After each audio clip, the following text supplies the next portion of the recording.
Hello दोस्तों, जय हिंद and I welcome to our YouTube channel unique academy by Aryan Sharma. आपने लाइफ आई टेक्नोलॉजी के बारे में शायद कहीं सुना ही होगा। आपने नहीं सुना है तो watch this video till end to know everything about LiFi technology. Sonam Wangchuk एक इंडियन इंजीनियर हैं जिन्होंने देखा कि लद्दाख में एक मेजर प्रॉब्लम है इंटरनेट की, क्योंकि पहाड़ों की वजह से इंटरनेट सिग्नल नहीं आ पा रहे थे अच्छे से। तो इन्होंने लद्दाख में इंट्रोड्यूस किया world's first mountain top LiFi laser 5G internet technology को। पहले लाइफ आई को समझते हैं, फिर उसकी हिस्ट्री को, और फिर ये टेक्नोलॉजी कैसे वर्क करती है उसको समझते हैं। So watch this video till and. Life I, जिसे लाइट फिडिलिटी के नाम से भी जाना जाता है, एक वायरलेस ऑप्टिकल नेटवर्किंग टेक्नोलॉजी है which use the light emitting diodes, मतलब LED, to transmit data. LED का ये प्रयोग करता है लाइफ आई टेक्नोलॉजी, जिसको कि डाटा ट्रांसमिट करने के लिए।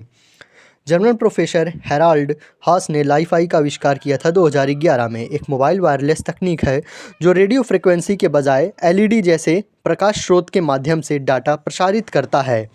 तो सोनम वांगचुक ने इस टेक्नोलॉजी से प्रेरित होकर नव वायरलेस टेक्नोलॉजी प्राइवेट लिमिटेड, नवटेक जिसे हम कहते हैं, अभी हाल ही में इस कंपनी को बहुत ही पॉपुलर आपने सुना होगा। लाइफ आई के जितने भी सिस्टम्स होते हैं, लाइफ आई के जितने भी प्रकार के मॉड्यूल्स होते हैं, ये बनाता है ये कंपनी नव वायरलेस टेक्नोलॉजी प्राइवेट लिमिटेड के साथ मिलकर यह टेक्नोलॉजी लद्दाख में शुरुआत की।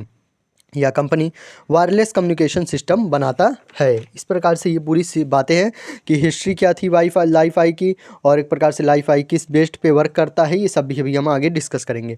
अब समझते हैं लाइफ आई टेक्नोलॉजी कैसे वर्क करती है। इसमें से लाइट के थ्रू डाटा का ट्रांसफ़र होता है। इंटरनेट यूज़ करने के लिए इस पर पूरा प्रोसेस 3 कंपोनेंट होता है। एलई ड्राइवर, जिसे हम एलईडी ड्राइवर के नाम से भी जानते हैं, या फिर एलईडी लैंप दूसरा, और फोटो डिटेक्टर। सर्वर से जो डाटा आता है उसको बाइनरी नंबर्स में कन्वर्ट करने का काम लाइफ आई मॉडेम करता है, और इसी को स्ट्रीमिंग कंटेंट कहते हैं। फिर एलईडी ड्राइवर से लैंप में भेजता है, और लैंप से डाटा बाइनरी से लेज़र लाइट में कन्वर्ट करने का काम करता है। फिर ये लाइट प्रोटेक्टर जो रहता है, फोटो डिटेक्टर डिवाइस जो रहता है, light photo detector laser light को फिर से बाइनरी में कन्वर्ट करता है, जिसमें आप अपना डाटा का प्रयोग कर सकते हैं। इस प्रकार से ये तीनों कंपोनेंट के हिसाब मिलने से ही पूरा एक सिस्टम लाइफ आई का तैयार होता है। सोनम वांगचुक ने केस में समझते, सोनम वांगचुक का केस किस प्रकार इसी से सिमिलर था। सोनम वांगचुक केस में यही प्रोसेस वर्क करता है, जैसे कि आप फिगर में भी देख रहे होंगे। किसी टावर से इन्होंने सिग्नल लेने के लिए पहले पहाड़ों पर सोलर और लेज़र लगा दिया टावर से सिग्नल। एक लेज़र लाइफ आई रिसीवर था, मतलब एक टावर से सिग्नल रिसीव करने के लिए और दूसरे पे भेजने के लिए भी एक ट्रांसमीटर कुछ लगा के रखा था।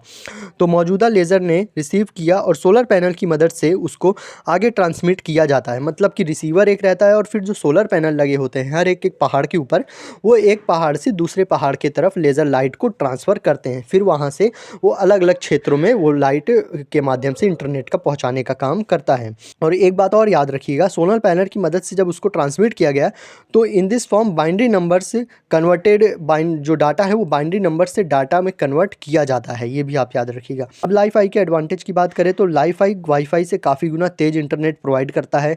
लाइफ आई वाईफाई से ज़्यादा सिक्योर भी है, क्योंकि मतलब एक प्रोटेक्ट करता है, एक प्रोटेक्टिव है, क्योंकि वाईफाई की रेंज काफ़ी दूर तक होती है। बट लाइफ आई वहीं तक सीमित रहेगा जहाँ तक एलईडी लाइट ऑन होगी। मतलब एक प्रकार से कह सकते हैं आप, जैसे घरों में लाइट ऑन ऑफ करते हैं ना, तो लाइट ऑन करते हैं तो एक रूम में रोशनी रहती है, और ऑफ़ करते हैं तो दूसरे उस रूम में रोशनी नहीं रहती। तो अगर लाइट ऑन रहेगी देन सेम आप उस इंटरनेट का प्रयोग कर पाएंगे, अगर लाइट ऑफ रहेगी तो आप उस इंटरनेट का प्रयोग नहीं कर पाएंगे। वाईफाई में क्या होता था कि वाईफाई से अगर आपसे एक दूसरा कोई कनेक्ट किया है, तो अगर वो कोई गलत काम करता है, सर्वर को डिटेक्ट करता है, तो आपका ही सर्वर डिटेक्ट करेगा। अगर कोई तीसरा पर्सन गलत प्रयोग करता है, कोई तीसरा दूसरा पर्सन वाईफाई से आपके, तो आपका ही जो सर्वर है वही ब्लेम किया जाएगा एज अ केस में। तो ये इसमें बहुत अच्छा कंसेप्ट है लाइफ आई में कि आप जहाँ जिस सीमित क्षेत्र में जितने में लाइट जलेगी वहाँ तक इंटरनेट प्रोवाइड होगा, और जिस क्षेत्र में नहीं जलेगी लाइट वहाँ पे इंटरनेट नहीं प्रोवाइड होगा। लाइफ आई एक प्रकार का इन्वायरमेंटल फ्रेंडली है। लाइफ आई इलेक्ट्रिसिटी को भी कम यूज़ करेगा। एक प्रकार से ये भी बहुत अच्छा टॉपिक है कि लाइफ आई इन्वायरमेंटल फ्रेंडली है, और एक प्रकार से इलेक्ट्रिसिटी जो बिजली के बिल होते हैं वो कम प्रयोग करेगा। ये पूरा आज का कंसेप्ट था लाइफाई टेक्नोलॉजी का। I hope you like this video. Comment your opinion on Li-Fi is better than wifi. Thanks for watching, keep supporting. जय हिंद।